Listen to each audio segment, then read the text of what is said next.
ಎಲ್ಲರಿಗೂ ನಮಸ್ಕಾರ. Signal man 1971 actually Bengaluru film festival ಆದಾಗ ಅದಕ್ಕೂ ಮುಂಚೆ 2-3 ಸತಿ ನನ್ನ ಪ್ರದರ್ಶನ ಇದ್ದಾಗ ಕರೆದ್ರು, ನನಗೆ ಬರೋಕ್ಕಾಗಲಿಲ್ಲ. ಈ ಸತಿ ಕಟ್ಟಿಟ್ಟಾಗಿ ಆಜ್ಞೆ ಮಾಡಿದ್ರು ಬರಲೇಬೇಕು ಅಂತ. ಅಂದರೆ ಬರಬೇಕಾಗಿತ್ತು, ನಾನು ಇನ್ನೂ ನೋಡಿಲ್ಲ. ನನ್ನ ಹೆಂಡತಿ ನನ್ನ ಮಗಳು ಬಂದು ಸಿನಿಮಾ ನೋಡಿದ್ರು, ಅವರು ಬಹಳ ಮೆಚ್ಚುಗೆಯನ್ನು ವ್ಯಕ್ತಪಡಿಸಿದ್ರು. ಆ್ಯಂಡ್ ಸರ್ ಅವಾಗ ಹೇಳ್ತಾ ಇದ್ರು, ನನ್ನ 2-3 ಸಿನಿಮಾ ಮಾಡಿದ್ದಾರೆ ಅಂತ. ನಾವು ಸುಮ್ಮನೆ ಹೇಳಿದೆ ಯಾವತ್ತು ಡೇಟ್ ಹೇಳಿದ್ದ, ಅದೊಂದು ಕಂಫರ್ಟ್ ಝೋನ್. ಅದು ಅಂದರೆ ಅವರ ಟೇಸ್ಟ್ ನನಗೆ ಗೊತ್ತು, ಅವ್ರು ಮಾಡೋ ಸಿನಿಮಾ ಎಂಥದ್ದು ಅಂತ ನನಗೆ ಗೊತ್ತು. ಅದ್ಮೇಲೆ ಗೆಳೆಯ ವೆಂಕಟೇಶ್ ಪ್ರಸಾದ್, ಒಂದು ಥಿಯೇಟರ್ ಗ್ರೂಪ್. ವೆಂಕಟೇಶ್ ಪ್ರಸಾದ್ ಒಂದು ಭಾಳ ಒಂದು 15-20 ವರ್ಷದ ಪರಿಚಯ. ಸೊ ಎಲ್ಲರ ಅಭಿರುಚಿ ಗೊತ್ತಿರೋದ್ರಿಂದ ನನಗೆ ಸಿನಿಮಾ ಒಪ್ಕೊಳ್ಳೋದಕ್ಕೆ ತುಂಬ ಏನು ಹಿಂಜರಿಕೆ ಆಗಲಿ, ಕತೆ ಹೇಳಿ, ಏನು ಮಾತಾಡ್ತೀನಿ, ಏನು ಮಾಡ್ತೀನಿ ಅಂತ ಅರ್ಥದಿಂದ ಯಾವ ಪ್ರಮೇಯವೂ ಇರಲಿಲ್ಲ ನನಗೆ. ಸೊ ಹಾಗಾಗಿ ಬಹಳ ಖುಷಿಯಿಂದ ಒಪ್ಕೊಂಡೆ. ಬಟ್ ನನಗೆ ನಿಜವಾಗ್ಲೂ ತುಂಬಾ ಆಕ್ಟರ್ ಒಂದಷ್ಟು ಮೆಕ್ಯಾನಿಕಲ್ ಆಗಿ ನಾವು ಕೆಲಸಗಳನ್ನ ಮಾಡ್ತಾ ಇರ್ತೀವಿ. ಬಟ್ ಈ ಸಿನಿಮಾ ಎಸ್ಪೆಷಲಿ ಬಹಳ ನಿಜವಾಗ್ಲೂ ಚಾಲೆಂಜಿಂಗ್ ಆಗಿತ್ತು. ಅಂದ್ರೆ ಸಾರ್ ಹೇಳಿದಾಗೆ ಟ್ರೈನ್ ಹೈಯರ್ ಮಾಡೋದು, ಮತ್ತೆ ಅದಕ್ಕೊಂದು ದುಡ್ಡು ಕೊಟ್ಟಿರ್ತಾರೆ, ಬಹಳ ದೊಡ್ಡ ಅಮೌಂಟ್ ಕೊಟ್ಟಿರ್ತಾರೆ. ಎಷ್ಟು ಕ್ಲಿಷ್ಟವಾಗಿತ್ತು ಅಂತ ಹೇಳಿದ್ರೆ, ಮಳೆ ಬರ್ತಿತ್ತು ಆ ಟೈಮ್ನಲ್ಲಿ. ಮಳೆ ನಿಲ್ಬೇಕು, ಮಳೆಯಲ್ಲಿ ಶೂಟ್ ಮಾಡೋಕ್ಕಾಗಲ್ಲ. ಅಂಡ್ ಸಾರ್ ಹೇಳಿದಾಗೆ 2 ಸುರಂಗಗಳ ಮಧ್ಯ ಅದನ್ನ ಒಂದು ಸೆಟ್ ಹಾಕಿದ್ರು, ರೈಲ್ವೆ ಪ್ಲಾಟ್ಫಾರ್ಮ್ ತರದ ಒಂದು ಸೆಟ್. ನಾನು ಗಾರ್ಡ್ ಪಾತ್ರವನ್ನು ಮಾಡಿದ್ದೀನಿ, ಮಾರ್ಟಿನ್ ಅಂತ. ಸೊ ಅದ್ರ ಮಧ್ಯೆ ನಾನು ನನ್ನ ಮತ್ತೆ ಪ್ರಕಾಶ್ ಬೆಳವಾಡಿ ಸಂಬಂಧ ಏನು, ಮಾತುಕತೆಗಳೇನು, ಇದೆಲ್ಲವೂ ನಡೆಯುತ್ತೆ. ನಾನು ಸ್ಟೇಷನ್ ನಡೆಯೋದು ಬಹಳ ಲೇಟೆಸ್ಟ್ ಇದೆ. ಅದ್ರ ನಡುವೆ 2 ಸೀನ್ ನಡೆಯುತ್ತೆ. ಅದು ಏನು ಟ್ರೈನ್ ಹೋಗ್ತಾ ಇರುತ್ತೆ, ಅದ್ರ ನಡುವೆ ನಡಿಬೇಕು. ಇದರ ಮಧ್ಯೆ ಏನಂದ್ರೆ, ಊಟಿ ಊರಿಂದ ಏನ್ ಟ್ರೈನ್ ಹೋಗುತ್ತೆ ಅದು ಅವ್ರಲ್ಲಿ ಯಾವುದೇ ವ್ಯತ್ಯಾಸ ಇರಲಿಲ್ಲ. ಅದೇನ್ ಶೆಡ್ಯೂಲ್ ಟ್ರೈನ್ ಇತ್ತು ಅದು ನಡೀತಾನೆ ಇತ್ತು. ನಮ್ ಸಮಸ್ಯೆ ಏನಾಗ್ತಿತ್ತು ಅಂತ ಹೇಳಿದ್ರೆ, ಅದು ಹೊರಡುತ್ತೆ ಅಂತ ಅಲ್ಲಿಂದ ಅನೌನ್ಸ್ ಮಾಡ್ಕೊಂಡ್ರೆ ಅರ್ಧ ಗಂಟೆ ಮುಂಚೆ ನಾವು ಶೂಟಿಂಗ್ ನಿಲ್ಲಿಸಬೇಕು. ಬಿಕಾಸ್ ಅದು ಹೋಗಿ ಕ್ಲಿಯರೆನ್ಸ್ ಕೊಟ್ಟ ಮೇಲೆ ನಮ್ ಟ್ರೈನ್ ಹೊರಡಬೇಕು. ಇದರ ನಡುವೆ ನಾವು 2 ಸೀನ್ ನಾವು ಯಾವ ರಿಹರ್ಸಲ್ ಮಾಡ್ತಾ ಇದ್ವಿ ಅದನ್ನ. ಆಮೇಲೆ it was a live audio, sound ಬರ್ತಾ ಇರುತ್ತೆ, engine sound, railway engine sound ಬರ್ತಾ ಇರುತ್ತೆ. ಇದರ ನಡುವೆ ನಾವು ಜೋರಾಗಿ ಮಾತಾಡಬೇಕು, ಅದು ಆಕ್ಟಿಂಗ್ ಬೇರೆ ಮಾಡಬೇಕು. ಇದು ಬಹಳ ಚಾಲೆಂಜಿಂಗ್ ಆಗಿತ್ತು ನನಗೆ ಬಹಳ ಖುಷಿ ಆಯ್ತು ನನಗೆ. ಅಂದ್ರೆ ಕರೆಕ್ಟ್ ಈ ಥರದ್ದು ನಿಜವಾಗ್ಲೂ ಚಾಲೆಂಜಿಂಗ್ ಕೆಲಸ ಅಂತ ಒಬ್ಬ ನಟನಿಗೆ. So I thoroughly enjoyed. ಪ್ರಾಯಶಃ ನೀವು ಕರೀದಿದ್ರೆ ಮಿಸ್ ಮಾಡ್ಕೋತಾ ಇದ್ದೆ Venkatesh. And sir thank you, ನನಗೆ ಈ ಥರದೊಂದು ಆಪರ್ಚುನಿಟಿ ಕೊಟ್ಟಿದ್ದಕ್ಕೆ. ಸಣ್ಣ ಪಾತ್ರ ಅಂತ ಹೇಳಿದ್ರು, ಸಣ್ಣ ಪಾತ್ರ ಅಲ್ಲ, ಇರೋದೇ 3-4 ಪಾತ್ರ, ಅದ್ರ ನಾನು ಒಂದು ಮೇಜರ್ ಪಾತ್ರನೇ. So thank you. ಈ ಥರದ ಪುಟ್ಟ ಪಾತ್ರಗಳನ್ನ ಯಾವಾಗ ಕೊಟ್ಟರು ಖಂಡಿತ ಮಾಡೋದಕ್ಕೆ ನನಗೆ ಆಸೆ ಆಗುತ್ತೆ, ಇಷ್ಟಪಡ್ತೀನಿ. ಚಾಲೆಂಜಿಂಗ್ ಆಗಿತ್ತು. Good cinema. ಸಾರ್ ಹೇಳಿದಾಗೆ India Bangla war backdrop ಅಲ್ಲಿ ನಡೆಯುವಂಥ ಒಂದು cinema. I thoroughly enjoyed with my friends and ಅದ್ಭುತವಾದ ಕ್ರೂ. ಇಲ್ಲಿ ವೇದಿಕೆ ಮೇಲೆ ಕೂತಿರೋದ್ರಲ್ಲಿ ಗಣೇಶ್ ಬಾಬು ಸರ್ ಇರ್ಬೋದು, ಮತ್ತೆ ಮೇಡಮ್ ಇರ್ಬೋದು, ಇವರು ಇಬ್ಬರ ನಟರಿಗೆ ಎಲ್ಲರ ಜೊತೆ ನನಗೆ ಆತ್ಮೀಯವಾದ ಪರಿಚಯ ಇದೆ. ಎಲ್ಲರ ಕೆಲಸಗಳು ಗೊತ್ತಿದೆ ನನಗೆ. ಆ್ಯಂಡ್ ನಮ್ಮ ಶೇಖರ್ ಚಂದ್ರ ಮಾತಾಡಂಗಿಲ್ಲ, ಏನು ಅದ್ಭುತವಾದ ಫೋಟೋಗ್ರಫಿ ಆ್ಯಂಡ್ ಸೊ ಸೆನ್ಸಿಬಲ್. ಅಂದ್ರೆ ಯಾವುದೇ ಒಂದು ಸಿನಿಮಾಗೆ, ಅಂದ್ರೆ regular so called commercial cinema ಇರ್ಬೋದು, ವಾಟ್ ಎವರ್, ಈಗ ಸರ್ ಅಭಿರುಚಿ ಏನಿದೆ ಆ ಥರದ ಸಿನಿಮಾಗಳಿಗೂ ಎಲ್ಲದಕ್ಕೂ ಒಗ್ಗಿಕೊಳ್ಳೋ ಥರದ್ದು, ಅಥವಾ ಎಲ್ಲದಕ್ಕೂ ತಯಾರಿಯಾಗಿ ಬರೋ ಥರದ ಒಂದು ಮನಸ್ಥಿತಿ. ನಂಗೆ ಬಹಳ ಖುಷಿ ಆಯಿತು. ಬಹಳ ಚೆನ್ನಾಗಿ ಕೆಲಸ ಮಾಡಿದ್ದಾರೆ. And Ganesh Babu sir, hats off to your effort. Sir ಸತ್ಯ ಹೇಳಿದ್ದು, ಈ ಥರದ ಸಿನಿಮಾಗಳಿಗೆ ಧೈರ್ಯ ಮಾಡೋದು ಬಹಳ ಕಷ್ಟ. ಸೊ ನೀವು ಧೈರ್ಯ ಮಾಡಿದಿರಿ, ನಿಜವಾಗ್ಲೂ ಒಳ್ಳೆ ಸಿನಿಮಾಕ್ಕೆ ಧೈರ್ಯ ಮಾಡಿದ್ರಿ ಅಂತ ನನಗೆ ಅನ್ಸುತ್ತೇನೆ. ಆ್ಯಂಡ್ ನಾನು ಅವಾಗ ಯಾರು ಮಾತಾಡುವಾಗ ಹೇಳ್ತಾ ಇದ್ದೆ, ಏನು ಆ ಥರ commercial cinema, experimental cinema, P2 play ಆ ಥರದಲ್ಲಿ ಏನು ಸದ್ಯಕ್ಕಿಲ್ಲ ಅಂತ ಅನ್ಸುತ್ತೆ. ಆಫ್ಟರ್ ಎಸ್ಪೆಷಲಿ ಕರೋನಾ ತುಂಬ ಜನ ತುಂಬ OTT ಪ್ಲಾಟ್ಫಾರ್ಮ್ಸ್ಗೆ, ಸೀರೀಸ್ಗೆ ಎಕ್ಸ್ಪೋಸ್ ಆಗಿದ್ದಾರೆ. ಅದು ಜಿನ್ಸ್ ಬ್ರೇಕ್ ಆಗಿದೆ. ಇದು ಸೋ ಕಾಲ್ಡ್ ಬಿಗ್ ಹೀರೋಸ್ಗೆ commercial cinema, 4 fight, 4 song, okay, ಅವರ ಫ್ಯಾನ್ಸ್ ಎಕ್ಸ್ಪೆಕ್ಟ್ ಮಾಡ್ತಾರೆ. ಬಿಟ್ಟರೆ ಅದರ್ವೈಸ್ ತುಂಬ ಕಂಟೆಂಟ್ನ ಕೇಳ್ತಾ ಇದ್ದಾರೆ ಜನ ಇವತ್ತು. ಆ ನಿಟ್ಟಿನಲ್ಲಿ ಈ ಸಿನಿಮಾ ಬಹಳ ದೊಡ್ಡ ಕೆಲಸ ಮಾಡುತ್ತೆ ಅಂತ ನನಗೆ ಅನ್ಸುತ್ತೆ. Prakash Belawadi sir makes you so comfortable. ನನಗೂ ಅಷ್ಟೇ, ನನ್ನ ಅವರ ಪರಿಚಯ ಬಹಳ ಹಳೆ, 15-20 ವರ್ಷದ ಪರಿಚಯ. ಸೊ ಹಾಗಾಗಿ ನನಗೆ ಬಹಳ ಖುಷಿ ಆಯಿತು ಈ ಸಿನಿಮಾದಲ್ಲಿ ಆ್ಯಕ್ಟ್ ಮಾಡಿದ್ದು. ಚಾನ್ಸ್ ಕೊಟ್ಟಿದ್ದಕ್ಕೆ ಬಹಳ ಥ್ಯಾಂಕ್ಸ್. ಆ್ಯಂಡ್ ಒಳ್ಳೆಯದಾಗಲಿ. ಆ್ಯಂಡ್ ಅಗೈನ್ ನಾನು ನಿಮ್ಮಲ್ಲಿ ಕೇಳ್ಕೊಡೋದು, ಸಿನಿಮಾನ ಪ್ರಮೋಟ್ ಮಾಡಿ. ಏನೋ ಮಧ್ಯೆ ಒಂದು ಲೀನ್ ಪೀರಿಯಡ್ ನಡುವೆ ಒಂದಷ್ಟು ಸಿನಿಮಾಗಳೀಗ ಚಿಗುತ್ಕೋತಾ ಇದೆ. ಆ ಸಾಲಿನಲ್ಲಿ ಈ ಸಿನಿಮಾ ಕೂಡ ನಿಲ್ಲಿ, ಈ ಸಿನಿಮಾ ಒಳ್ಳೆಯದಾಗಲಿ ಅಂತ ಹಾರೈಸ್ತೀನಿ. Thank you sir, thank you so much.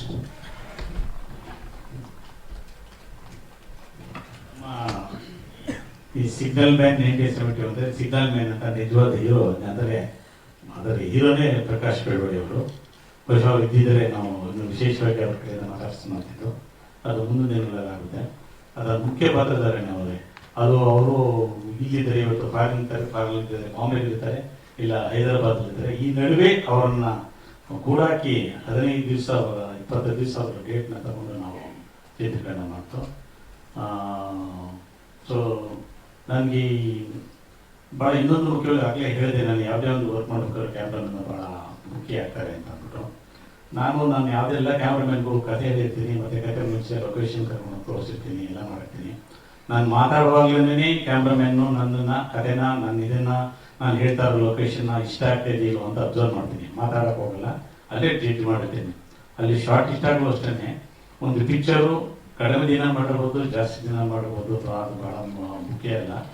Picture ನಾವು ಏನು ಡೈರೆಕ್ಟರ್ ಮನಸ್ಸಲ್ಲಿ ಇರ್ತದೆ, ಕಲಾವಿದರು ಏನು ಮಾಡಬೇಕು ಅಂತಾರೆ ಅದನ್ನು ಸ್ಕ್ರೀನಲ್ಲಿ ತಂದು ಪ್ರೊಜೆಕ್ಟ್ ಮಾಡಿ ಒಂದು ಫಿಲ್ಮ್ ಕುಣಿಸೋ, ಒಂದು ಕತೆ ಹೇಳಿಕೆ ಕೊಟ್ಟು ಕುಣಿಸೋರೆ ಕ್ಯಾಮ್ರಾಮನ್ಗಳು. ಆ ಥರದಲ್ಲಿ ನಾನು ಭಾಳ ಲಾಸ್ಟ್ ಪ್ರೆಸ್ ಮೀಟಲ್ಲಿ ಹೇಳಿದೆ, ನಮ್ಮ ರಾಮಚಂದ್ರ ಘಾಟು ಪಿಕ್ಚರ್ ಮಾಡಿದ ನಂತರ ನನ್ನ ಭಾಳ ಫೇವ್ರೇಟ್ ಆದಂಥ ಚಿತ್ರ ಅದು. ಆ ನಂತರ ನನಗೆ ಭಾಳ ಇಷ್ಟವಾದದ್ದು, ಮತ್ತು ನನ್ನ ಇದನ್ನು ಪಲ್ಸಸ್ನ ಭಾಳ ರೀತಿ ಒಂದು ಫ್ರಾಕ್ಷನ್ ಸೆಕೆಂಡಲ್ಲಿ ಕ್ಯಾಚ್ ಮಾಡ್ತಾಯಿದ್ರು. ತುಂಬ ಅನುಭವ ಇದೆ ಶೇಖರ್ ಚಂದ್ರ ಅವರು ಇದಕ್ಕೆ ಎಷ್ಟು ಇನ್ವಾಲ್ವ್ ಆಗಿದ್ರು ಅಂತಂದರೆ, ಅವ್ರು ಕಮರ್ಷಿಯಲ್ ಸ್ಟೀರಲ್ಲಿ ಎಷ್ಟು ಸ್ಪೀಡ್ ಇರ್ತಾರೆ, ಇಲ್ಲಿ ಎಷ್ಟು ಸ್ಪೀಡ್ ಇರಬೇಕು, ಇಲ್ಲಿ ಏನು ಕೇಳ್ತಾ ಇದ್ದಾರೆ ಡೈರೆಕ್ಟ್ರು ಇದನ್ನು ಅಂತನ್ನ ಫ್ರೇಮ್ ಟು ಫ್ರೇಮ್ನ ಅರ್ಥ ಮಾಡಿಕೊಂಡು ಮಾತಾಡಿದ್ರು. ಹಾಗಾಗಿ ನಾನು ಹೆಚ್ಚಿಗೆ ಮಾತಾಡ್ತಾನಿಲ್ಲ ಅವ್ರಿಗೆ, ನಾನು ಹೇಳ್ಬಿಟ್ಟು ಇದು ಮಾಡಿಬಿಟ್ಟು ಕಂಡಲ್ಲೇ ನನ್ನ ಇದು ಓಕೆ ಇಲ್ಲ ಅಂತ ಅವ್ರನ್ನ ಜಡ್ಜ್ ಮಾಡ್ತಾಯಿದ್ರು. ಹಾಗಾಗಿ ಭಾಳ ಸ್ಮೂತಾಗಿ ಆಯಿತು. ಇದೆಲ್ಲ ಒತ್ತಡಗಳು, ಭಯಂಕರವಾದಂಥ ಟೆನ್ಷನ್ ಮಧ್ಯೆ ಒಂದು ಚೂರು ಗೊಂದಲದಲ್ಲಿ ಏನು ಮಾಡಿದ್ರು, ಮಳೆ ಗಾಳಿ ಇರ್ಬೋದು, ಟೈಮಿಂಗ್ಸ್ ಇರ್ಬೋದು, ನಮ್ಮ ಕ್ಯಾಮ್ರಾಮನ್ಗಳು ದಯಮಾಡಿ ಒಂದು ಮಾತಾಡ್ತಾರೆ. Shivodaya sir, thank you so much ನಿಮ್ಮ ಅಪ್ರಿಸಿಯೇಷನ್ಗೆ. ನಾನು ಶಿವೋದಯ ಸರ್ ಒಂದು 20 years ಬ್ಯಾಕ್ ಒಂದು ಶಾರ್ಟ್ ಫಿಲ್ಮ್ ಮಾಡಿದ್ದೆ. ಅಲ್ಲಿಂದ ಯಾವಾಗಲೂ ಸಿಗ್ತಾ ಇದ್ದು ಫಿಲಮ್ ಮಾಡೋಣ ಅಂತ ಇದ್ರು. ಆ್ಯಂಡ್ ಆ್ಯಸ್ ಯೂಶುವಲ್ ನಾನು ಬ್ಯುಸಿ ಆಗಿರ್ತಾ ಇದ್ದೆ, ಮಾಡೋಕ್ಕಾಗ್ತಾ ಇರಲಿಲ್ಲ. ಈ ಸಿಗ್ನಲ್ ಮ್ಯಾನ್ ಸಿನಿಮಾನ ಫೋನ್ ಮಾಡಿದ್ರು, ಸರಿ ಸರ್ ಈ ಫಿಲಮ್ ಮಾಡ್ತೀನಿ ನಾನು ಅಂತಂದೆ. ದೆನ್ ರಾಜರಾಜೇಶ್ವರ ಕಾಫಿ ಡೇನಲ್ಲಿ ಕತೆ ಹೇಳಿದ್ಮೇಲೆ ನಾನು ಹೇಳಿದೆ, ಇಲ್ಲ ಈ ಫಿಲಮ್ ನಾನೇ ಮಾಡ್ತೀನಿ ಸರ್ ಅಂತಂದೆ. ಯಾಕೆಂದರೆ ಕತೆ ಅಷ್ಟು ಚೆನ್ನಾಗಿತ್ತು. ಸ್ಪೆಷಲಿ ಸಿನಿಮಾಟೋಗ್ರಫರ್ಗೆ ತುಂಬಾ ಕೆಲಸ ಇತ್ತು ಅಂತ ನನಗೆ ಕತೆ ಹೇಳಿದಾಗಲೇ ಗೊತ್ತಾಯಿತು. ಊಟಿಲಿ ಶೂಟಿಂಗು ಅಂತಂದರು. ಊಟಿ ನನಗೆ ತುಂಬ ಇಷ್ಟವಾದ ಜಾಗ. ಯಾಕೆಂದರೆ ನಾನು 2 ಫಿಲ್ಮ್ ಮಾಡಿದ್ರು. ಒಂದು ಪ್ರೀತಿಗಾಗಿ ಬಿಟ್ಟರೆ ಸಿಗ್ನಲ್ ಮ್ಯಾನ್ ಫಿಲಮು. ಸೊ ಊಟಿಲಿ ಶೂಟಿಂಗ್ ಅಂದ ತಕ್ಷಣ ನಾನು, ಇಲ್ಲ ಸರ್ ನಾನು ಈ ಫಿಲಮ್ ಮಾಡೇ ಮಾಡ್ತೀನಿ, ನೀವು ಯಾವಾಗಲಾದರೂ ಹೇಳಿ ನಾನು ಬಂದು ಆ ಡೇಟಲ್ಲಿ ನಾನು ಫಿಲಮ್ ಮಾಡಿಕೊಡ್ತೀನಿ ನಾನು. ಸೊ ಹಾಗಾಗಿ ನನಗೆ ಈ ಫಿಲಮ್ನ ಏನಾದರೂ ಜಾಸ್ತಿ ಕ್ರೆಡಿಟ್ ಬಂದರೆ ಅದು ಶಿವರುದಯ ಸರ್ ಇದಕ್ಕೆ ಆ್ಯಂಡ್ ಗಣೇಶ್ ಸರ್ ನಮ್ಮ ಪ್ರೊಡ್ಯೂಸರ್ಗೆ ಸಲ್ಲುತ್ತೆ. ಸೊ ಫಿಲಮ್ ನೋಡಿ ತುಂಬ ಚೆನ್ನಾಗಾಗಿದೆ ಫಿಲಮು. ಆ್ಯಂಡ್ ಈ ಸಿನಿಮಾ ಮಾಡಿದ್ರಿಂದ ನನಗೆ ಒಂದು ಏನಂದರೆ ತುಂಬ ಜನ ಗೆಳೆಯರು ಸಿಕ್ಕಿದ್ರು. ಅದು ನನಗೆ ತುಂಬ ಖುಷಿ. ಅಷ್ಟೇ, ಥ್ಯಾಂಕ್ ಯು. ದೇಶದ ಕಲಾವಿದ ಜೊತೆಲಿ ಕೆಲಸ ಮಾಡಿದ ಅನುಭವ ಇಲ್ಲ, ಮೊದಲನೇ ಸರಿ. ಭಾಳ ಹಾನೆಸ್ಟಾಗಿ ಹೇಳ್ತೀನಿ, ಡೆಲ್ಲಿ ಬರ್ಡೇ ಅವರು ಪ್ರಕಾಶ್ ಬೆಳವಡಿ ಅವರು ಸಜೆಸ್ಟ್ ಮಾಡಿದ್ರು. ಅವ್ರು ಬಂದಾಗ ಏನಪ್ಪ ಕನ್ನಡ ಮಾತಾಡ್ಬೋದು, ಇದು ಮಾಡೋದು, ಫಾರಿನ್ ಆರ್ಟಿಸ್ಟ್ ಅಂತ ಹೇಳ್ತಾರೆ, ಹ್ಯಾಂಡಲ್ ಮಾಡೋದಂಗೆ, ಹೌ ಟು ಕನ್ವೆ, ಹೇಗೆ ಇದು ಮಾಡ್ಬೋದು. ಇಲ್ಲಿ ನಮ್ಮಲ್ಲೇ ಇಷ್ಟು ಕ್ಲೋಸ್ ಆಗಿರೋದನ್ನೇ ಕನ್ವೆ ಮಾಡೋದು ಕಷ್ಟ ನನಗೆ. ಅದು ಇನ್ನೇನು ಕೋಪ ಮಾಡ್ಕೊಬಿಡ್ತಾರೋ, ಯಾವ ಆರ್ಟಿಸ್ಟ್ಗೆ ಏನಂದ್ರೆ ಎಲ್ಲಿ ಕೋಪ ಮಾಡ್ಕೊಂಡ್ರು ಅದನ್ನ ಸ್ಕ್ರೀನ್ ತೋರಿಸ್ಬಿಡ್ತಾರೆ. ಅದು ಭಯ ನನಗೆ. ನಾನು ಯಾವ ಆರ್ಟಿಸ್ಟ್ ಹತ್ರ ಜವಾಲ್ ಕೈಯೆಲ್ಲ ಬೆಳೆಯೋದಿಲ್ಲ, ಹಿಂದ್ಗಡೆ ಬೈಕೊಳ್ತಾ ಇರ್ತೀನಿ ಅಂತ ಇಟ್ಕೊಳ್ಳಿ, ಪರವಾಗಿಲ್ಲ. ಬಟ್ ಸ್ಕ್ರೀನ್ ಮೇಲೆ ಕಲಾವಿದರು ಫ್ರೆಶ್ ಆಗಿರ್ಬೇಕು, ಮೂಡ್ ಕರೆಕ್ಟ್ ಆಗಿರ್ಬೇಕು ಅಂದರೆ ನಾನು ತುಂಬ ಅಬ್ಸರ್ವ್ ಮಾಡೋದು. ಅವ್ರು ಮಾಡಿರೋದು ಒಂದೇ ಸೀನ್ ಹೊರಟಂತಿ ಕಪಾಡಿಯವರು. Madam really I am so happy with ಡಿಂಪಿ ಪಾಟ್ಯ, sorry madam, really I am so happy. ನನಗೆ ಎಷ್ಟು ಇರ್ತಂದ್ರೆ ಎಷ್ಟು ಪ್ರೊಫೆಷನ್ ಆಗಿ, ಎಷ್ಟು ರಿಯಲಿಸ್ಟಿಕ್ ಆಗಿ, ಎಷ್ಟು ಅಚ್ಚುಕಟ್ಟಾಗಿ ಟೈಮಿಂಗ್ಸು, ಬ್ರೀತಿಂಗ್ ಇರ್ಬೋದು ಅಥವಾ ಲುಕ್ ಇರ್ಬೋದು, ಟೈಮಿಂಗ್ಸ್ ಆಫ್ ಕ್ರೈಮ್ ಇದೆಯಲ್ಲ, ಇದನ್ನ ನಾನು ಆಕ್ಚುಲಿ ಅವತ್ತು ನನ್ನ ಕಣ್ಣಲ್ಲಿ ನೀರು ಬಂತು. ನಾನು ಯಾರು ತೋರಿಸ್ಕೊಳ್ಳಿಲ್ಲ. ಇದು ಅವರು ಇಲ್ಲಿ ಬಿಡ್ತಿಲ್ಲ ಅಂತ ಹೇಳ್ತಾ ಇಲ್ಲ, ನಾನು ಇವತ್ತು ಶೇರ್ ಮಾಡ್ಕೊಡ್ತೀನಿ. ನಾನು ಅಷ್ಟು ರಿಯಲಿಸ್ಟಿಕ್ ಆಗಿ ಇದು ಮಾಡಿದ್ರು, ಅಷ್ಟು ಅಚ್ಚುಕಟ್ಟಾಗಿ ಮಾಡಿದ್ರು. ನಮ್ಮ ಪ್ರಕಾಶ್ ಪಾಳ್ಯ ಅವರ ಸಜೆಷನ್ ಮೇಲೆ ನಮ್ಮ ಕಡೆಗೆ ಅವರು ಒಂದು ಮಾಡ್ತಾರೆ, ನಮ್ಮನ್ನು ಜಾಯಿನ್ ಮಾಡಿದ್ದಾರೆ. ಯಾಕಂದರೆ ಅದೊಂದು ಫಾರಿನ್ನ ಪತ್ರಕರ್ತೆ ಆಗಿರ್ತಾರೆ ಒಂದು ಸೀನಲ್ಲಿ, ಅವರೇ ಆ್ಯಕ್ಟ್ ಮಾಡಿದ್ರು. ಜನರಲ್ಲಿದ್ದಾರೆ. Madam just share your thoughts and about our my film. I think you have already seen the film on the screen. Just to say that. ಎಲ್ಲರಿಗೂ ನಮಸ್ಕಾರ. ನನ್ನ ಹೆಸರು ಡಿಂಪಿ ಪಾಂಡ್ಯ ಆ್ಯಂಡ್ ನನಗೆ ಕನ್ನಡ ಸ್ವಲ್ಪ ಗೊತ್ತು. ಅದಕ್ಕೆ with your permission I would like to speak in English. ಅದೇ ನಮ್ಮದು ಲೈನ್ ಫಿಲ್ಮಲ್ಲಿ, so but I am going to use it here as well. First of all, I'm honored to be here. It's a privilege. I would like to start with saying thank you to Prakash Belwadi for referring me for this film. And thank you for this entire team, this crew. If it wasn't for them, I wouldn't be sitting here today. Let me start with saying the Kannada industry itself has been like a family to me. And they've been so welcoming because initially when I started my first film, this is my 10th film by the way in Kannada. So thank you so much. And it is very special to me, and the industry has welcomed me with open arms. Although that's why I always said in my career, in my passion of acting, be it age, location and language is no barrier when it comes to your passion, right? So I went out there and I did what I wanted to do, and here you are today also saying sweet things about me, and I say thank you to each and every one of you. Lots of love. My father was an actor. He's no more, which is why I put him as past. He still is an actor, he's in my blood. He started his acting career as from the Kannada industry. His first film was Kadina Rahasya and Tarzan. His name was Rajkumar, but he is actually Yusuf Khan. He is the actor Zibisco from the film Amar Akbar Anthony, and then the 80s era. So he went on to become the biggest villain back then. And that was my dad, and I'm following his footsteps. And I'm so privileged that if they say history repeats, it's true, because my industry, my first film debut started with Kannada, and then I moved also to Bollywood. So it is the same thing that's happening with me as well. So I wanted to talk to you about the journey of the film, Signalman 1971. I watched the film, and all I can say is the industry is the Kannada films that I have been part of also, they only keep getting better, right? So this film for me is flawless. Like when I saw the film, because from the direction to the editing to the DOP to the actors, everybody, really, so I must tell you that when I saw the film, I never felt anyone was acting. I felt we were just in that situation, in that character, at that point of time. It was realistic, you know, and I must give the director, I'm always a director's actor, and I say if the director is great, he can bring out the greatest film.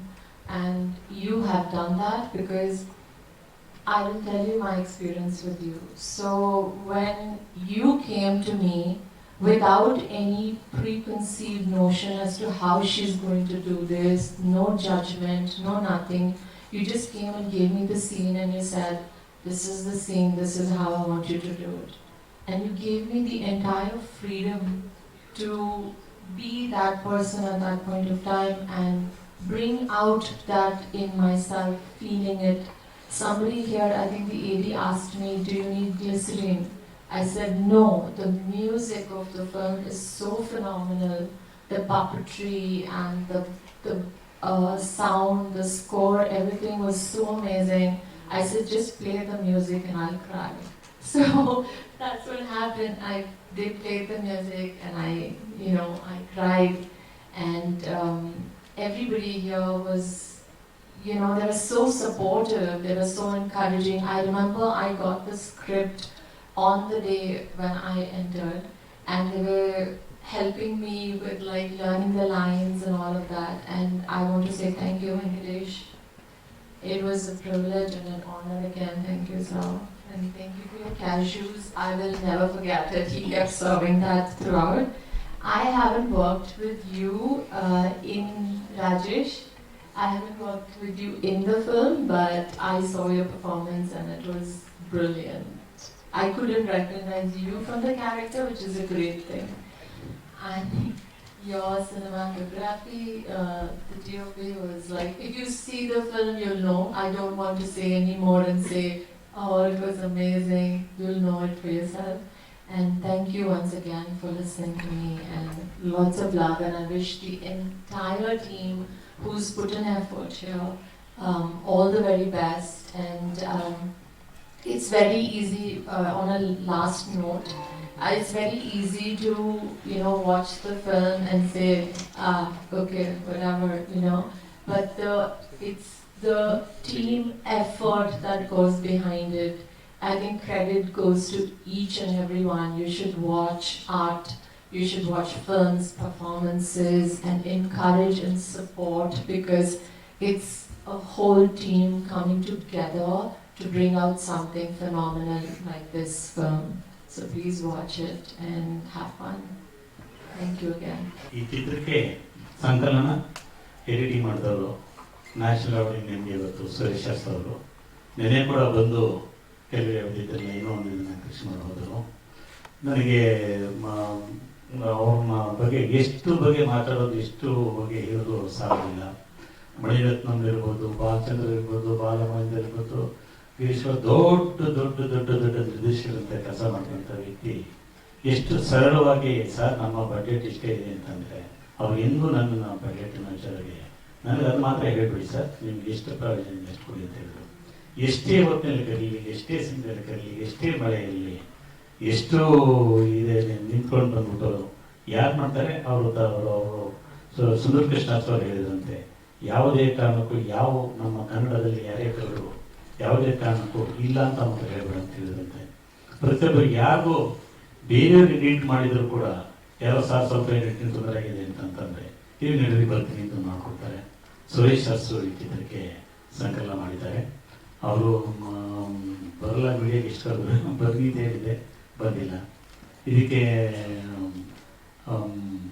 ಇಡೀ ಈ ಚಿತ್ರಕ್ಕೆ costume Sushma ಅವರು ಮಾಡಿದ್ದಾರೆ. ನನ್ನ ಜೊತೆಲಿ ಶ್ರೀನಿವಾಸ್ ಮತ್ತು Arun associate ಕೆಲಸ ಮಾಡಿದ್ದಾರೆ. ಇಕ್ಕಟ್ಟು ಜಾಗದಲ್ಲಿ ಆ ಮಳೆಯಲ್ಲಿ ಆ ಜನಗಳು ಹೊರಡಿಸೋದು, ಕರ್ಕೊಂಡು ಹೋಗೋದು, ಟೀಮ್ ನೋಡೋದು, ಮತ್ತೊಂದು ನೋಡೋದನ್ನು ವಿಶೇಷವಾಗಿ ಒಂದು ಪಾತ್ರ ವಹಿಸ್ಕೊಂಡವರು ಮಾಲ್ತೇಶ್ ಅಂದ್ಬಿಟ್ಟು ಇಲ್ಲಿದ್ದಾರೆ. ಅದು ಪ್ರೊಡಕ್ಷನ್ ಡಿಸೈನರ್ ಆಗಿ ಇಲ್ಲಿ ಕೆಲಸ ಮಾಡಿದ್ದಾರೆ. ಆಮೇಲೆ ಯಾವುದೇ ಪಿಕ್ಚರ್ ಮಾಡೋದು ನಮಗೆ ಬೇರೆ ಪಿಕ್ಚರ್ ಥರ ನನಗೆ ಕೂಗಾಡೋದು ಜಗಳ ಕಡೆ ಅಭ್ಯಾಸ ಇಲ್ಲ. ಆದರೂ ಬೇರೆ ಥರದಲ್ಲಿ ಇಬ್ಬರು ಕೂಗಾಡ್ತಿದ್ದೀವಿ. ಅವ್ರು ಯಾರು ಅಂತಂದರೆ ನನಗೆ ವೆಂಕಟೇಶ್ ಪ್ರಸಾದ್. ನಿನ್ನೆ ರಾತ್ರಿ 11 ಗಂಟೆಗೂ ಜಗಳ ಕಾಯ್ತಾ ಇದ್ರು ನನ್ನ ಹತ್ರ. ಅವರು ಏನಕ್ಕೆ ಕಾಯ್ತಾ ಇದ್ರು ಗೊತ್ತಿಲ್ಲ. ಬಟ್ ಅದು ಜಗಳ ಆದರೂ ಬೇರೆ ಥರ ಟೋನ್ ಜಗಳ ಕಾದಾದ್ರೂ ಬಿಟ್ಬಿಡ್ಬೋದು. ಮಾಡಲ್ಲ, ಅಕ್ಕಿನ ಆಟೋನ್ ಮಾಡಲ್ಲ. ಅವರೇನು ಟೋನ್ ಇದೆ, ಅವ್ರು ಬಿಡ್ಲು ಹೋಗೋದು ಇಲ್ಲೇ ಇರಬೇಕು, ಆ ಥರ ಮಾತಾಡ್ತಿರ್ತಾರೆ. ನನಗೆ 2006 ನನಗೆ ಅವ್ರನ್ನ ಅವಾಗಿಂದ ನನಗೆ ಆತ್ಮೀಯರು. ನಾನು ಎಲ್ಲ ಪಿಕ್ಚರ್ಗೂ ಅವ್ರನ್ನ ಕರಿತೀನಿ, ಬೈತಾ ಇರ್ತೀನಿ ಎಷ್ಟೋ ಸಾರಿ. ಹಿಂಗಿದ್ದೀರಿ, ಹೈಟ್ ಇದ್ದೀರಿ, ಪರ್ಸನಾಲಿಟಿ ಇದ್ದೀರಾ. ನಾನು ಎಷ್ಟೋ ಪಿಕ್ಚರ್ಗೆ ಮಾಡಿಕೊಂಡವ್ರಿಗೆ ಭಾಳ ಮೇಜರ್ ರೋಲ್ಗೆ ಅವ್ರನ್ನ ಕ್ಯಾಸ್ಟಿಂಗ್ ಮಾಡಿದೆ, ಬರಲಿಲ್ಲ ಅವರು. ಥಿಯೇಟ್ರು ತುಂಬ ಹಚ್ಕೊಂಡಿದ್ದಾರೆ ಅವರು. ಆದರೂ ನನ್ನ ಹಿಂದಿನ ಮಾಗಿ ಕಾಲ ಇರ್ಬೋದು, ದಾಟು ಇರ್ಬೋದು, ಮತ್ತು ಇನ್ನೊಂದು ಭಗವತಿ ಕಾಡಲ್ಲಂತೂ ತುಂಬ ಯಾವ ಕ್ಯಾರೆಕ್ಟರ್ ಕೊಟ್ಟರು ಆಗ್ತಾ ಇರ್ತಾರೆ. ಸೊ ಈ ಚಿತ್ರನ ಆಗ್ಬೋದು ಅಂತ ಒಂದು ಕನಸು ಅಂತ ಅಂದ್ಕೊಂಡಿದೆ. ಆಮೇಲೆ ಅವ್ರಿಗೆ ಹೇಳ್ತಿದೆ ಪಿಕ್ಚರ್ ಮಾಡಿ ಅಂತ ಹೇಳ್ತಿದೆ. ಯಾಕಂದರೆ ದಾಟಿಗೆ ಒನ್ ಆಫ್ ದಿ ಪ್ರೊಡ್ಯೂಸರ್ ಆಗಿದ್ದಾರೆ ಅವರು. ಸೊ ಈ ಚಿತ್ರಕ್ಕೆ ಅವರು ನಮ್ಮ ನಿರ್ಮಾಪಕರನ್ನ ಹುಡುಕೊಟ್ಟು ಮತ್ತು ಇದುವರೆಗೂ ಈ ಕ್ಷಣಕ್ಕೂ ಕೂಡ ನಾಳೆ ಮುಂದಕ್ಕೂ ಕೂಡ ಈ ಪಿಕ್ಚರ್ಗೆ ಮುಂದುವರಿಸಿಕೊಂಡಿರುವಂಥ ಎಕ್ಸಿಕ್ಯೂಟಿವ್ ಪ್ರೊಡ್ಯೂಸರ್ ಆಗಿ ಕೆಲಸ ಮಾಡಿದ್ದಾರೆ. ವೆಂಕಟೇಶ್ ಪ್ರಸಾದ್ ಅವರು ಈ ಚಿತ್ರದ ಬಹಳ ಪ್ರಮುಖವಾದಂಥ ಪಾತ್ರ ವಹಿಸಿದ್ದಾರೆ. ನಿಜವಾದ ಹೀರೋರೇ ಬಿಗಿನಿಂದ ಕೊನೆ ತನಕನೂ ಇರುವಂಥವ್ರು.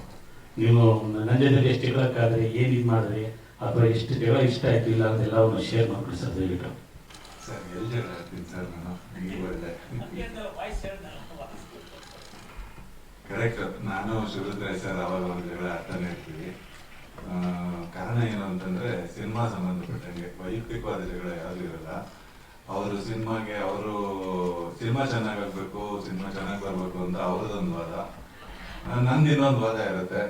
ಇಬ್ರು ಇಲ್ಲ ಇದನ್ನ ಹಿಂಗ್ ಮಾಡೋಣ ಅಥವಾ ಹಿಂಗ್ ಮಾಡೋಣ, ಅವರೊಂದು ಹೇಳ್ತಾರೆ ಹಿಂಗ್ ಹೇಳ್ತಾರೆ, ಅವರು ಬಿಡಲ್ಲ ನಾನು ಬಿಡಲ್ಲ, ಕೊನೆಗೆಲ್ಲ ಮಧ್ಯದಲ್ಲಿ ಬಂದು ನಿಲ್ಲಿಸ್ತೀವಿ. ಇದು ಥ್ರೂಔಟ್ ಶುರು ಸ್ಕ್ರಿಪ್ಟ್ ವರ್ಕ್ ಇಂದನೂ ನಡೀತಾನೆ ಇದೆ. And I think it's A very healthy discussion. ಆ ಜಗಳಗಳಿಂದಾಗಿ ನಾವು ಸಾಕಷ್ಟು ಸಿನಿಮಾದ ಆಗುಹೋಗುಗಳನ್ನ ನಿರ್ಧರಿಸಿದ್ದೀವಿ. ಸಿನಿಮಾಗೆ ಬೇಕಾದಂತಹ ಕ್ವಾಲಿಟಿ ತರೋದಕ್ಕೆ ಸಾಧ್ಯ ಆಗಿದೆ ಬಿಕಾಸ್ ಈ ರೀತಿ ಜಗಳಗಳಾಗಿವೆ. ಅಂದ್ರೆ ಜಗಳ ಅಂತ ಹೇಳಲ್ಲ, ಚರ್ಚೆ ಅಂತ ಹೇಳ್ತೀನಿ. ಸ್ವಲ್ಪ ಜೋರಾಗಿ ಮಾತಾಡ್ತೀವಿ, ಅದೇ ಜಗಳ ಅಂತ ಅನ್ಸ್ಬೋದು ಅಷ್ಟೇ. ಓಕೆ, ಬಂದಿರೋ ಎಲ್ಲ ಮಿತ್ರರಿಗೂ ನಮಸ್ಕಾರ. ಸಿನಿಮಾ ಬಗ್ಗೆ ಶಿವರುದ್ರಾಯ್ ಸರ್ ಈಗಾಗಲೇ ಸಾಕಷ್ಟು ಹೇಳಿದ್ದಾರೆ. ನಾನು ತುಂಬಾ ಏನು ಹೇಳೋದಿಲ್ಲ, ಎರಡು ವಿಷಯ ಹೇಳಬೇಕಷ್ಟೇ. ಮೊದಲನೇ ವಿಷಯ, ಈ ಸಿನಿಮಾ ಕಳೆದ ವರ್ಷ ಮಾಡಿದ್ದು, ಅದಾದ್ಮೇಲೆ ಸುಮಾರಷ್ಟು ಚಲನಚಿತ್ರೋತ್ಸವಗಳಲ್ಲಿ ಭಾಗವಹಿಸಿತ್ತು. ಎಲ್ಲ ಕಡೆ ಉತ್ತಮವಾದ ಪ್ರತಿಕ್ರಿಯೆ ಬಂದಿದೆ, ತುಂಬಾ ಒಳ್ಳೆಯ ಪ್ರತಿಕ್ರಿಯೆ ಬಂದಿದೆ. ನೋಡಿದವರೆಲ್ಲ ತುಂಬಾ ಇಷ್ಟಪಟ್ಟಿದ್ದಾರೆ. ಈಗ ಇದು ರಿಲೀಸ್ಗೆ ಸಿದ್ಧ ಆಗಿದೆ. ಈ ಸಮಯದಲ್ಲಿ ನಾನು ಈ ಸಿನಿಮಾಗೆ ಕೆಲಸ ಮಾಡಿರೋ, ಇನ್ವಾಲ್ವ್ ಆಗಿರೋ ಎಲ್ಲ ನಟ ನಟಿಯರು, ತಂತ್ರಜ್ಞರು ಎಲ್ಲರಿಗೂ ಕೂಡ ಎಕ್ಸಿಕ್ಯೂಟಿವ್ ಪ್ರೊಡ್ಯೂಸರ್ ಆಗಿ ನಾನು ತುಂಬ ಹೃದಯದಿಂದ ಥ್ಯಾಂಕ್ ಯು ಹೇಳಕ್ ಇಷ್ಟಪಡ್ತೀನಿ. ಸ್ಟಾರ್ಟಿಂಗ್ ಫ್ರಮ್ ಶಿವರುದ್ರಾಯ್ ಸರ್, ಇಷ್ಟು ವರ್ಷ ಎಕ್ಸ್ಪೀರಿಯನ್ಸ್ ಇರೋರು, ಎಷ್ಟು ಸಿನಿಮಾ ಮಾಡಿರೋರು, ಈ ಸಿನಿಮಾ ಮಾಡಬೇಕು ಅಂತ ಅನ್ಕೊಂಡಾಗ ನಮ್ಗೂ ಇದು ನಮ್ಮ ಸಂಸ್ಥೆಯ ಮೊದಲನೇ ಸಿನಿಮಾ ಇದು. ಈ ನಮ್ಮ ಮೊದಲನೇ ಸಿನಿಮಾ ಇಷ್ಟು ಒಳ್ಳೆ ಸದಭಿರುಚಿಯಾದಂತ, ಇದನ್ನ ನಾನು ಆರ್ಟ್ ಸಿನಿಮಾ, ಕಮರ್ಷಿಯಲ್ ಸಿನಿಮಾ ಅಂತ ಹೇಳಲ್ಲ, ಒಳ್ಳೆ ಸಿನಿಮಾ ಅಂತ ಹೇಳ್ತೀನಿ. We are really proud of this. ನಾವು ಮಾಡಿದೀವಿ ಅನ್ನೋ ಕಾರಣಕ್ಕೆ ಹೇಳ್ತಾ ಇಲ್ಲ, ಸಿನಿಮಾ ಚೆನ್ನಾಗಿ ಬಂದಿದೆ ಅನ್ನೋ ಕಾರಣಕ್ಕೆ. ಸೊ ಹಾಗಾಗಿ ಶಿವರುದ್ರಾಯ್ ಸರ್ ಇರ್ಬೋದು. ನೆಕ್ಸ್ಟ್ ಶಿವರುದ್ರಾಯ್ ಸರ್ ತಲೆಯಲ್ಲಿದ್ದ ಕಥೆಯನ್ನ ಅದನ್ನ ಇದು ಚಾರ್ಲ್ಸ್ ಡಿಕನ್ಸ್ ಅವರು ಸಿಗ್ನಲ್ ಮ್ಯಾನ್ ಕಥೆ ಅಂತ ಪ್ರಕಾಶ್ ಬೆಳವಾಡಿ ಅವರು ಆಮೇಲೆ ಅದನ್ನ ಶಿವರುದ್ರಾಯ್ ಸರ್ ಜೊತೆ ಕೂತ್ಕೊಂಡು ನಮ್ಮ ಇಂಡಿಯನ್ ಕಾಂಟೆಕ್ಸ್ಟ್ ಗೆ ಅದನ್ನ ಅಡಾಪ್ಟ್ ಮಾಡಿ, India Pakistan war back drop ಗೆ ಸೆಟ್ ಮಾಡಿ, ಇಂಡಿಯಾ ಪಾಕಿಸ್ತಾನ್ ಆ ವಾರ್ಗೆ ಸೆಟ್ ಮಾಡಿ ಅದನ್ನ ತುಂಬಾ ಚೆನ್ನಾಗಿ ಕತೆಗೆ ವರ್ಕ್ ಮಾಡಿ ಡೈಲಾಗ್ಸ್ ಬರೆದು, ಅದಾದ್ಮೇಲೆ ಈವನ್ ಅದರಲ್ಲಿ ಸಿಗ್ನಲ್ ಮ್ಯಾನ್ ಮೇನ್ ರೋಲ್ ಕೂಡ ಪ್ರಕಾಶ್ ಬೆಳವಾಡಿ ಅವರು ಮಾಡಿದ್ರು. ಜೊತೆಗೆ ಅಷ್ಟು ಶುರುವಾಗಿದ್ದ ಸಿನಿಮಾ ಎಲ್ಲರೂ ಬೇರೆ ಬೇರೆ ವಿಭಾಗಗಳಿಂದ ತುಂಬಾ, ಈಗ for example cinematography Shekhar Chandra sir, Rajesh Nataranga ಅವರು, ಡಿಂಪಿ ಫಾತಿಯಾ ಇರ್ಬೋದು, ಇದಕ್ಕೆ ಎಡಿಟರ್ ಸುರೇಶ್ ಅರಸ್ ಸರ್ ಇರ್ಬೋದು, ಇದಕ್ಕೆ ಮ್ಯೂಸಿಕ್ ಮಾಡಿರೋರು ಔಸಿಫ್ ಬಚ್ಚನ್ ಅಂತ ಅಂದ್ಬಿಟ್ಟು ಅವರು, ನಿಮ್ಗೆ ತುಂಬಾ ಜನ ಗೊತ್ತಿರ್ಬೋದು, ಮಲಯಾಳಂನಲ್ಲಿ ತುಂಬಾ ದೊಡ್ಡ ಸಂಗೀತ ನಿರ್ದೇಶಕರು, ತುಂಬಾ 30-40 ವರ್ಷದಿಂದ ಕೆಲಸ ಮಾಡ್ತಿರೋರು. ಜೊತೆಗೆ ಇದಕ್ಕೆ ಒಂದು ಹಾಡಿಗೆ ಹಾಡಿರೋರು ವಿಜಯ್ ಪ್ರಕಾಶ್ ಅವರು, ಎಂ ಡಿ ಪಲ್ಲವಿ ಅವರು. ಯಾಕೆ ಇದನ್ನ ಹೇಳ್ತಾ ಇದೀನಿ ಅಂತಂದ್ರೆ, ಎಲ್ಲರನ್ನೂ ತಮ್ಮ ಕ್ಷೇತ್ರಗಳಲ್ಲಿ ಸುಮಾರು ದಶಕಗಳ ಕಾಲ ಕೆಲಸ ಮಾಡಿ ತಮ್ಮದೇ ಆದ ಕೌಶಲ್ಯವನ್ನ ಹೊಂದಿ ಹೆಸರು ಮಾಡಿರೋಂಥವ್ರು. ಇವರೆಲ್ಲರೂ ನಮ್ಮ ಸಿನಿಮಾಗೆ, ಮೊದಲನೇ ಸಿನಿಮಾಗೆ ಕೈ ಜೋಡಿಸಿ ಈ ಸಿನಿಮಾನ ಚೆನ್ನಾಗಿ ಮಾಡ್ಬೇಕು ಅಂತಂದಿರೋದು ತುಂಬಾ, I mean we feel very blessed that ನೀವೆಲ್ಲರೂ ನಮ್ಮ ಜೊತೆ ಕೈ ಸೇರಿಸಿ ಈ ಸಿನಿಮಾಗೆ ಕೈ ಜೋಡಿಸಿರೋದು ನಮ್ಗೆ ತುಂಬಾ ಖುಷಿ ವಿಷಯ. ಅದಕ್ಕೋಸ್ಕರ ನಾನು ಥ್ಯಾಂಕ್ ಯು ಹೇಳಕ್ ಇಷ್ಟಪಡ್ತೀನಿ. ಜೊತೆಗೆ ನಮ್ಮ ಥಿಯೇಟರ್ ಫ್ರೆಂಡ್ಸ್, ಇಡೀ ಸಿನಿಮಾನ ತಲೆ ಮೇಲೆ ಹಾಕೊಂಡು ಕೆಲಸ ಮಾಡಿದಂಥವ್ರು ಸುಷ್ಮಾ, ಅರುಣ್, ಮಾಲ್ತೇಶ್, ಇವ್ರು ಇಡೀ ಸಿನಿಮಾದ ಪ್ರೊಡಕ್ಷನ್, ಕಾಸ್ಟ್ಯೂಮು ಎಲ್ಲವನ್ನೂ ನೋಡ್ಕೋತಾ ಇದ್ರು. ಇವ್ರಿಗೂ ಕೂಡ ಥ್ಯಾಂಕ್ಸ್. ಎರಡನೇ ವಿಷಯ ನಾನು ಹೇಳ್ಬೇಕಾಗಿದ್ದು ನಿಮ್ಗೆ, ಮಾಧ್ಯಮ ಮಿತ್ರರಿಗೆ, ಈ ಸಿನಿಮಾ ರಿಲೀಸ್ ಬರ್ತಾ ಇದೆ. ದಯವಿಟ್ಟು ನಿಮ್ಮ ಸಹಾಯ ಇರಲಿ, ಸಹಕಾರ ಇರಲಿ. ಇದು ಹೆಚ್ಚು ಜನರನ್ನ ರೀಚ್ ಆಗೋ ಹಾಗೆ ದಯವಿಟ್ಟು ಸಹಾಯ ಮಾಡಿ ಅಂತ ಕೇಳ್ಕೊತೀನಿ. Thank you so much. Signal man ತಂಡದ ಎಲ್ಲ ಸದಸ್ಯರಿಗೆ ನನ್ನ ನಮಸ್ಕಾರಗಳು. ಈ ಪತ್ರಿಕಾಗೋಷ್ಠಿ ಕರೀಲಿಕ್ಕೆ ಮುಖ್ಯ ಕಾರಣ ಸಿಗ್ನಲ್ ಮ್ಯಾನ್ 1971 ಚಿತ್ರ ಲಾಸ್ಟ್ 1 ವರ್ಷದಿಂದ ಎಲ್ಲ ಚಲನಚಿತ್ರೋತ್ಸವಗಳಲ್ಲಿ ಪಾರ್ಟಿಸಿಪೇಟ್ ಮಾಡಿ ಈಗ ನಾವು ರಿಲೀಸಿಗೆ ರೆಡಿಯಾಗಿದ್ದೇವೆ. ಎಲ್ಲ ಚಲನಚಿತ್ರೋತ್ಸವಗಳಲ್ಲಿ ಒಂದು ಅದ್ಭುತವಾದಂತಹ ರೆಸ್ಪಾನ್ಸ್ ಸಿಕ್ಕಿದೆ ನಮಗೆ. ಚೆನ್ನೈ ಫಿಲಂ ಫೆಸ್ಟಿವಲ್ ಅಲ್ಲಿ, ಹಾಗೆ ಜಾಗರಣ್ ಫಿಲಂ ಫೆಸ್ಟಿವಲ್ ಮುಂಬೈ, ಹಾಗೆ ಮೈಸೂರು ದಸರಾದಲ್ಲಿ ಈ ಎಲ್ಲ ಕಡೆ ಒಳ್ಳೆ ಒಂದು ರೆಸ್ಪಾನ್ಸ್ ಬಂದಿದೆ. ಇದಾದ ನಂತರ ನಾವು ಇತ್ತೀಚೆಗೆ ಲಾಸ್ಟ್ 2 months ಬ್ಯಾಕು ಬಾಂಗ್ಲಾದಲ್ಲಿ ನಮಗೆ ಬೊಗುರಾ ಇಂಟರ್ನ್ಯಾಷನಲ್ ಫಿಲಂ ಫೆಸ್ಟಿವಲ್ ಅಲ್ಲಿ ಬೆಸ್ಟ್ ಫೀಚರ್ ಫಿಲಂ ಅವಾರ್ಡ್ ಸಿಕ್ತು. ಇದನ್ನು ಕಲೆಕ್ಟ್ ಮಾಡಿ ನಾನೇ ಹೋಗಿದ್ದೆ. ಸೊ ಅಲ್ಲಿ ಒಂದು ಬಾಂಗ್ಲಾದೇಶದಲ್ಲಿ ನನಗಾದಂಥ ಎಕ್ಸ್ಪೀರಿಯನ್ಸ್ ಅಂದ್ರೆ ಅಲ್ಲಿನ ಜನಕ್ಕೆ ಈ ಚಿತ್ರ ನೋಡಿ ತುಂಬಾ ಅವರಿಗೆ ಹೃದಯಕ್ಕೆ ಹತ್ತಿರವಾಗಿದೆ ಈ ಚಿತ್ರ. ಯಾಕೆಂದ್ರೆ ಈ ಸಿಗ್ನಲ್ ಮ್ಯಾನ್ 1971 ಚಿತ್ರ India Pakistan 1971 war backdrop story ಇಟ್ಕೊಂಡು ಮಾಡಿದೀವಿ. ನಿಮ್ಗೆ ಗೊತ್ತಿರೋ ಹಾಗೆ India Pakistan 1971 war is also a liberation war of Bangladesh. So Bangladesh ಆಗ ಇಂಡಿಪೆಂಡೆನ್ಸ್ ಕಾಣುತ್ತೆ 1971 ಯುದ್ಧದ ನಂತರ. ಸೊ ಈ ಸ್ಟೋರಿ ತುಂಬಾ ಅವರಿಗೆ ಹತ್ತಿರವಾಗಿದೆ. ಸೊ ಅವ್ರಿಗೆ ತುಂಬಾ ಇಷ್ಟ ಆಯ್ತು, ಒಳ್ಳೆ ರೆಸ್ಪಾನ್ಸ್ ಬಂತು. ಮತ್ತೆ ಅಲ್ಲಿನ ಒಂದು ಜೂರಿಗಳು ಕೆಲವರು ಈ ಚಿತ್ರವನ್ನು ನೋಡಿ ತುಂಬಾ ಜನ ಹತ್ತಿದ್ದಾರೆ, ಯಾಕೆಂದ್ರೆ ಅವ್ರಿಗೆ ಅಷ್ಟು ಅಟ್ಯಾಚ್ಮೆಂಟ್ ಆಗಿದೆ ಈ ಮೂವಿ. ಸೊ ನಾನೇನು ಹೇಳೋದಂದ್ರೆ ಈ ಚಿತ್ರ ಇಂಡಿಪೆಂಡೆನ್ಸ್ ಡೇಗೆ, ಇದು ಸ್ವತಂತ್ರೋತ್ಸವಕ್ಕೆ ಈ ವರ್ಷ ರಿಲೀಸ್ ಮಾಡೋಣ ಅಂತ ಅಂದ್ಕೊಂಡಿದ್ದೀನಿ. ಆಗಸ್ಟ್ 15ಗೆ ರಿಲೀಸ್ ಮಾಡೋಣ ಅಂತ. ಯಾಕೆಂದ್ರೆ ಇದು ದೇಶ ಪ್ರೇಮದ ಒಂದು ಚಿತ್ರ, ನನ್ನ ಒಂದು ಒಪಿನಿಯನ್ ಆಗಿದೆ. ಹಾಗಾಗಿ ಇಂಡಿಪೆಂಡೆನ್ಸ್ ಡೇಗೆ ರಿಲೀಸ್ ಮಾಡೋದಕ್ಕೆ ನಾವು ತಯಾರಿ ಮಾಡ್ಕೊಳ್ತಾ ಇದ್ದೀವಿ. ಸೊ ಈ ಚಿತ್ರದ ಬಗ್ಗೆ ಇನ್ನೂ ನಿಮಗೆ ಕೆಲವು ವಿಷಯಗಳನ್ನು ನಾನು ಹೇಳ್ಬೇಕು ಅನ್ಕೊಂಡಿದ್ದೀನಿ. ಕೆಲವೆಲ್ಲ ನಮ್ಮ ನಿರ್ದೇಶಕರಾದಂತಹ ಶಿವರುದ್ರಯ್ಯ ಅವರು ಹೇಳಿದ್ದಾರೆ. ಈ ಚಿತ್ರ ಊಟಿಯಲ್ಲಿ ನಿಮ್ಗೆ ಗೊತ್ತಿರೋ ಹಾಗೆ ಶೂಟಿಂಗ್ ಆಗಿದೆ. ಊಟಿಯಲ್ಲಿ ನಿಮ್ಗೆ ಗೊತ್ತಿದೆ ತುಂಬಾ ಚಳಿ, ಮಳೆ, ಸೆಪ್ಟೆಂಬರ್ ಅಲ್ಲಿ ಆಗಿದ್ದು. ಆ ಸಮಯದಲ್ಲಿ ನಮ್ದು ಟನಲ್ ಜಾಗಕ್ಕೆ ಯಾವುದೇ ಒಂದು ಟ್ರಾನ್ಸ್ಪೋರ್ಟೇಷನ್ಗೆ ನಮ್ಮ ಸಾಮಗ್ರಿಗಳನ್ನೆಲ್ಲ ತಗೊಂಡು ಹೋಗ್ಲಿಕ್ಕೆ ಯಾವುದೇ ಒಂದು ಟ್ರಾನ್ಸ್ಪೋರ್ಟೇಷನ್ ಫೆಸಿಲಿಟಿ ಇರಲಿಲ್ಲ. ಎಲ್ಲ ನಾವು ನಮ್ಮ ತಂಡದ ಸದಸ್ಯರು ಹಾಗೆ ಎಲ್ಲ ತಲೆ ಮೇಲೆ ಹೊತ್ಕೊಂಡು ಎಲ್ಲ ಸಾಮಗ್ರಿಗಳನ್ನು ಅಲ್ಲಿ ಸಾಗಿಸ್ತಾರೆ. ಮಳೆ ಬೇರೆ, ಚಳಿ ಬೇರೆ. ನಿಮ್ಗೆ ಗೊತ್ತು ಊಟಿ ವೆದರ್ ಹೇಗಿದೆ ಅಂತ. ಈ ವೆದರ್ ಅಲ್ಲಿ ಪ್ರತಿಯೊಬ್ರು ಈ ಚಿತ್ರಕ್ಕೆ ತುಂಬಾ ದುಡಿದಿದ್ದಾರೆ. ಎಲ್ಲ ವಿಭಾಗಗಳಲ್ಲೂ ತುಂಬಾ ಚೆನ್ನಾಗಿ ವರ್ಕ್ ಮಾಡಿದ್ದಾರೆ. ಹಾಗಾಗಿ ನಾನು ಎಲ್ರಿಗೂ ಧನ್ಯವಾದ ಅರ್ಪಿಸ್ತಾ ಇದ್ದೇನೆ. ಈಗ ಈ ಚಿತ್ರ ನಾವು ರಿಲೀಸಿಗೆ ರೆಡಿ ಮಾಡಿರೋದ್ರಿಂದ ಇತ್ತೀಚಿನ ದಿನಗಳಲ್ಲಿ ಥಿಯೇಟರ್ಗೆ ಜನನೇ ಬರಲ್ಲ ಅನ್ನೋದೊಂದು ಕೂಗಿದೆ. ಒಳ್ಳೆ ಚಿತ್ರಗಳು ಬರೋದಿಲ್ಲ ಅಂತ ಒಂದು ಕೂಗಿದೆ. ಒಳ್ಳೆ ಚಿತ್ರಗಳು ಬಂದು ಜನಗಳು ಬರ್ತಾ ಇಲ್ಲ. ಈ ನಿಟ್ಟಿನಲ್ಲಿ ನಾವು ಸದಭಿರುಚಿಯ ಚಿತ್ರ ಅಂದ್ರೆ ಏನು? ಸದಭಿರುಚಿಯ ಚಿತ್ರ ಅಂದ್ರೆ ಒಳ್ಳೆ ಚಿತ್ರಗಳು ಬಂದಾಗ ಸದಭಿರುಚಿಯ ಚಿತ್ರಗಳನ್ನು ನೋಡಿ ಜನ ಬರಬೇಕು. ಇಂಥ ಚಿತ್ರಕ್ಕಿಂತ ಒಳ್ಳೆ ಸದಭಿರುಚಿ ಚಿತ್ರ ನಮ್ ಕೈಯಲ್ಲಿ ಇನ್ನು ಮಾಡೋದು ತುಂಬಾ ಕಷ್ಟ ಇದೆ. ಸೊ ಈ ನಿಟ್ಟಿನಲ್ಲಿ ಈ ಚಿತ್ರಕ್ಕೆ ನಮ್ಮ ಮಾಧ್ಯಮ ಮಿತ್ರರು ಎಲ್ರಿಗೂ ಈ ಚಿತ್ರದ ಬಗ್ಗೆ ತಿಳಿಸ್ಬೇಕು, ಥಿಯೇಟರ್ ಜನ ಬರ ಮಾಡಬೇಕು. ಸೊ ನಾವು ಮುಂದೆ ಒಳ್ಳೊಳ್ಳೆ ಚಿತ್ರಗಳನ್ನು ಮಾಡಲಿಕ್ಕೆ ಒಂದು ಸ್ಫೂರ್ತಿ ಇರುತ್ತೆ.